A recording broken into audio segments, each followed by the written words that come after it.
खानदानी ससुराल। पंखुड़ी का ससुराल बहुत खानदानी है। उसके ससुराल में रीति रिवाज और कायदे कानून बहुत सख्त हैं। और हो भी क्यों ना, पंखुड़ी का ससुराल शहर के जाने माने और इज्जतदार लोगों में गिना जाता है। वहीं पंखुड़ी बहुत मनमौजी लड़की है।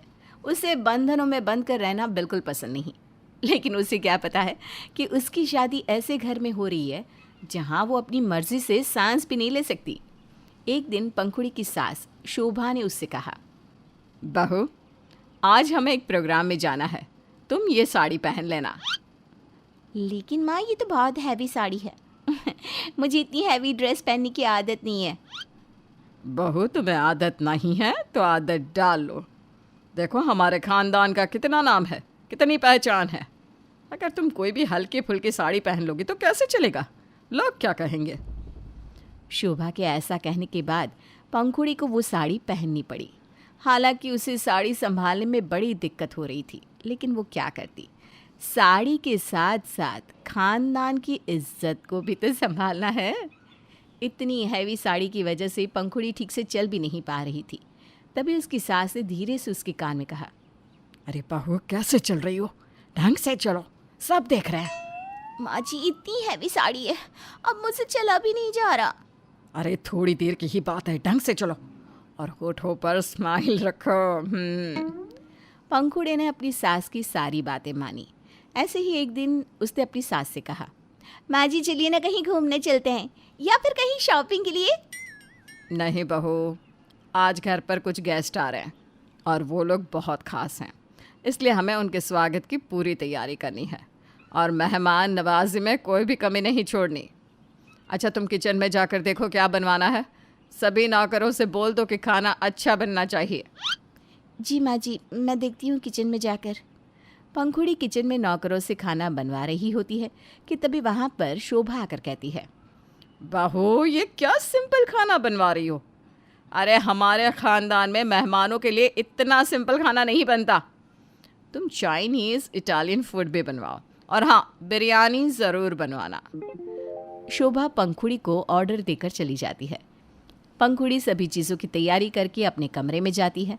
तभी उसका पति राजन उससे कहता है, पंखुड़ी, तुम जल्दी तैयार हो जाओ, मेहमान आने वाले हैं। हाँ हाँ, बस हो रही हूँ। पंखुड़ी अलमारी में से एक सूट सलवार निकालती है। तब राजन कहता है, ये क्या निकाला है तुमने? ये सस्ता सा सूट सलवार पहनोगी? तुम्हें हमारे ख़ानदान की इज्जत का ख्याल है भी या नहीं? मैंने कितनी सारी अच्छी अच्छी ड्रेसेस बनवाई हैं तुम्हारे लिए, उनमें से कुछ पहन लो। राजन, मैं अपनी मर्जी से कपड़े क्यों नहीं पहन सकती? मुझे यही पहनना है। नहीं, तुम इतने सिंपल कपड़े नहीं पहनोगी। मैं तुम्हें एक ड्रेस निकाल कर देता हूँ, तुम वही पहनो।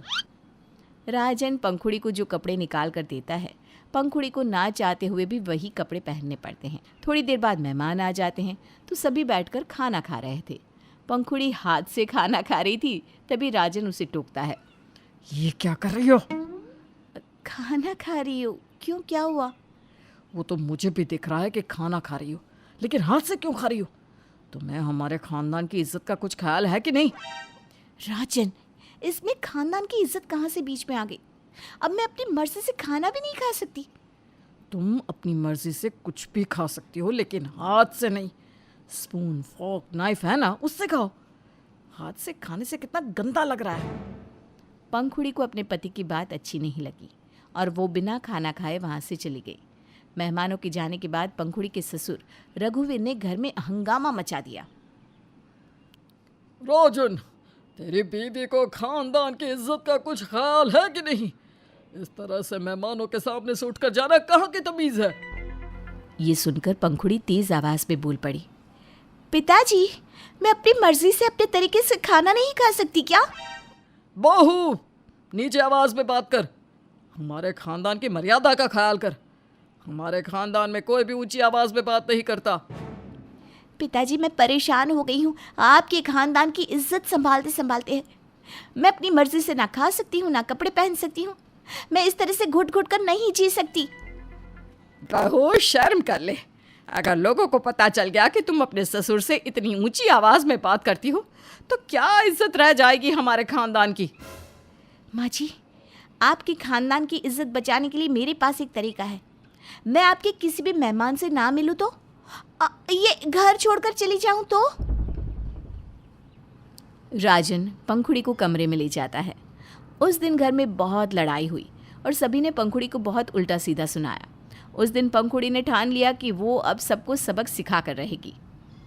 अब मैं इन सबको बताऊंगी कि खानदान की इज्जत होती क्या है। मैंने भी खानदान की इज्जत के नाम से इन लोगों से पकोड़े ना तलवाए ना, तो मेरा नाम भी पंखुड़ी नहीं। अब एक दिन राजन सो रहा था, तभी पंखुड़ी उसे उठाने लगी। राजन उठो जल्दी, सुबह के 8 बज गए हैं। अरे सोने दो ना यार थोड़ी देर और, रात को देर से सोया था। राजन उठ जाओ। लोगों को अगर ये पता चल गया कि घर का इकलौता बेटा सुबह देर तक सोता है तो हमारे खानदान की क्या इज्जत रह जाएगी। अरे इसमें खानदान की इज्जत कहाँ से आ गई बीच में? आपको कुछ नहीं पता राजन, हमारे खानदान की इज्जत है ही ऐसी, कभी भी कहीं भी बीच में आ सकती है। राजन पंखुड़ी की बात सुनकर हैरान हो गया। थोड़ी देर बाद शोभा अपनी बहू के साथ शॉपिंग करने के लिए गई तो शोभा ने देखा कि पंखुड़ी हैवी साड़ी पसंद कर रही है। अरे वाह बहू, साड़ियाँ तो तुमने बहुत अच्छी पसंद की है, तुम पर अच्छी भी लगेगी। माँ जी कैसी बात कर रही हो आप? मैं इतनी हल्की कढ़ाई और इतने सिंपल डिज़ाइन की साड़ी नहीं पहन सकती हूँ। ये साड़ियाँ तो मैंने आपके लिए पसंद की है। मैं तो अपने लिए इससे भी ज़्यादा हैवी साड़ियाँ लूँगी। बहू ये क्या बोल रही हो? इस उम्र में मैं ऐसी साड़ियाँ पहनूंगी तो क्या अच्छा लगेगा? तुम मेरे लिए हल्के रंग की और हल्की कढ़ाई की साड़ियाँ ले लो। माँ जी आप भूल गई आप किस खानदान से ताल्लुक़ रखती हो? हल्के रंग की हल्की कढ़ाई की साड़ियाँ पहनोगी तो लोग क्या कहेंगे? हमारे खानदान की इज्जत का क्या होगा? लेकिन बहू मैं इस तरह की साड़ी नहीं पहनती। माँ जी पहनती तो मैं भी नहीं हूँ, लेकिन खानदान के नाम पर हमें सब कुछ करना पड़ता है ना, तो बस वैसे ही अब से आप ही ऐसी साड़ी पहनोगी। पंखुड़ी ने अपनी सास को बहुत सारी चटकीले रंग की साड़ी दिलवा दी। एक दिन किसी पार्टी में रघुवीर अपने परिवार के साथ बैठकर खाना खा रहा था, तभी उसे डकार आ जाती है। ये क्या कर रहे हो पिताजी? क्यों बहू, डकार ही तो आई है। पिताजी किसी के सामने ऐसे डकार नहीं लेते। अरे बहू अब इस पर किसी का बस तो है नहीं, आ गई तो आ गई, मैं रोक तो नहीं सकता ना इसे। रोकना तो पड़ेगा पिताजी। आप ही सोचो हमारे खानदान की कितनी इज्जत है और यहाँ कितने लोग आए हैं। अगर किसी ने आपको ऐसे करते हुए देख लिया तो क्या सोचेंगे सब? आप कम से कम अपने मुंह पर हाथ तो रख लो। इस तरह पंखुड़ी हर बात पर अपने ससुराल वालों को खानदान की इज्जत की दुहाई देने बैठ जाती। घर में सभी पंखुड़ी की आदत से परेशान हो गए। उन्हें लगा कि शायद पंखुड़ी ने उसकी बात को कुछ ज़्यादा ही संजीदगी से ले लिया है। एक दिन घर के सभी लोग सो रहे थे, तभी रघुवीर के ज़ोर ज़ोर से चिल्लाने की आवाज़ सुनाई दी। मैंने तुझ पर भरोसा किया और तूने मेरे साथ इतना बड़ा धोखा किया। मैं अभी पुलिस को बुला रहा हूँ। सभी आवाज़ की तरफ दौड़े तो देखा रघुवीर अपने ऑफिस में काम करने वाले एक कर्मचारी को बहुत सुना रहा था। उसने ऑफिस में कई लाख की चोरी की थी। पंखुड़ी ने ये सब देखा तो कहने लगी, नहीं पिताजी पुलिस को मत बुलाना। अगर पुलिस हमारे घर में आ गई तो हमारे खानदान की इज्जत का क्या होगा? और आप ना इतनी ज़ोर ज़ोर से मत बोलिए पिताजी, वो भी हमारे खानदान की इज्जत के लिए सही नहीं है। पंखुड़ी कैसी बात कर रही हो? तेल लेने गई खानदान की इज्जत? हमारे घर में ये सब हुआ है, अब भी तुम्हें खानदान की इज्जत की पड़ी है? मैं भी तो यही कहती हूँ आप सबसे, तेल लेने गई इज्जत। इस खानदान की इज्जत की वजह से आप लोग अपनी छोटी छोटी खुशियों का भी गला घोट रहे हो। ऐसे नहीं कर सकते, वैसे नहीं कर सकते, यहाँ नहीं जा सकते, वहाँ नहीं जा सकते। अरे आखिर कब तक चलता रहेगा ऐसा? वो बात अलग है पंखुड़ी, लेकिन आज घर में चोरी हुई है। ये चोरी मैंने करवाई थी ताकि आप सबको समझा सकूं कि खानदान की इज्जत वाहियात से रस्म रिवाजों या बेमतलब के कायदे कानूनों से नहीं होती। और हाँ, मैं अपनी ज़िंदगी अपने हिसाब से जीना चाहती हूँ। इस चोरी के लिए मैं ही जिम्मेदार हूँ। आप लोग जो भी सज़ा देना चाहते हैं दे सकते हैं। और हाँ, पुलिस को बुलाओगी तो मुझे अच्छा लगेगा। कम से कम आज तो आप खानदान की इज्जत का नहीं सोचोगे। पंखुड़ी की बातें कड़वी और तरीका गलत ज़रूर है, लेकिन उसने आज घर वालों को बहुत बड़ी सीख दी है। साथ ही उसने साफ तौर पर यह भी बोल दिया कि वो अपनी जिंदगी अपने हिसाब से जीना चाहती है। आपको पंखुड़ी का ये फैसला कैसा लगा, हमें कमेंट करके ज़रूर बताइए।